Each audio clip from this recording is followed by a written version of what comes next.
એક ગામમાં ગરીબ માતા પિતા રહેતા હતા. તેમનો એક જ દીકરો હતો. તેનું નામ હતું રમેશ. માતા પિતાએ ખૂબ મહેનત કરી ઉછેર્યો. ભૂખ્યા રહ્યા. દીકરાને હંમેશા ખવડાવતા હતા. દિવસ રાત મહેનત કરીને ભણાવ્યો હતો.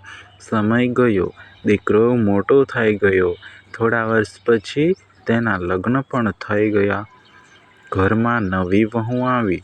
ખુશી છવાઈ. શરૂઆતમાં તો બધું સારું જ ચાલતું હતું, પરંતુ ધીમે ધીમે બધું બદલાતું ગયું. વહુના મનમાં અહંકાર વધી ગયો. તેને વૃદ્ધ માતા પિતા ન ગમતા હતા. એક દિવસ વહુએ પતિને કહ્યું, "આ વૃદ્ધ લોકો હવે બોજ આપણો છે. ઘરમાં તેમનો ખર્ચો કેટલો વધી રહ્યો છે. આપણે હવે અલગ રહેવું જોઈએ." રમેશ પહેલા તો થોડો ચૂપ રહ્યો, પછી ધીમે ધીમે મન એનું બદલાઈ ગયું. એક દિવસ રમેશે કડક નિર્ણય લીધો. માતા પિતાને ઘર છોડવા કહ્યું. આ સાંભળીને બંને બહુ જ ખૂબ દુઃખી થઈ ગયા. આંખોમાંથી આંસુ ધીમે ધીમે વહેવા લાગ્યા, પરંતુ તેમણે એક પણ શબ્દ બોલ્યા વિના શાંતિથી ઘર છોડીને બહાર નીકળી ગયા. રાતે તેઓ મંદિર પાસે બેસી ગયા. ઠંડી પવનમાં આંખો ભીંજાઈ ગઈ. માતા પિતા, આપણે શું ખોટું કર્યું?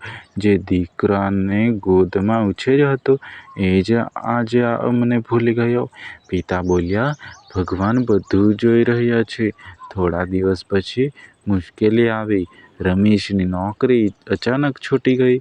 ઘરમાં પૈસા પણ સમાપ્ત થઈ ગયા. વહુ પણ રોજ ઝઘડો કરવા લાગી. રમેશને પોતાની ભૂલ સમજાઈ ગઈ. તે માતા પિતાને શોધવા નીકળ્યો. ઘણા દિવસ પછી મંદિર પાસે પહોંચ્યો. ત્યાં તેના માતા પિતા બેઠેલા જોવા મળ્યા. રમેશે તરત જ તેમને પગમાં પડી ગયો અને રડતા રડતા માફી માંગી લીધી. અને માતા પિતાએ તેને તરત ઉઠાવ્યો અને પ્રેમથી ગળે લગાવી દીધો. રમેશ તેમને પાછા પોતાના ઘરે લઈ ગયો. હવે બધું ફરીથી સારું બની ગયું. તે દિવસથી રમેશ બદલાઈ ગયો અને તેના માતા પિતાને ખૂબ માન અને સન્માન આપવા લાગ્યો. કારણ કે માતા પિતા ક્યારેય બોજ નથી. માતા પિતા તો ભગવાન સમાન હોય છે.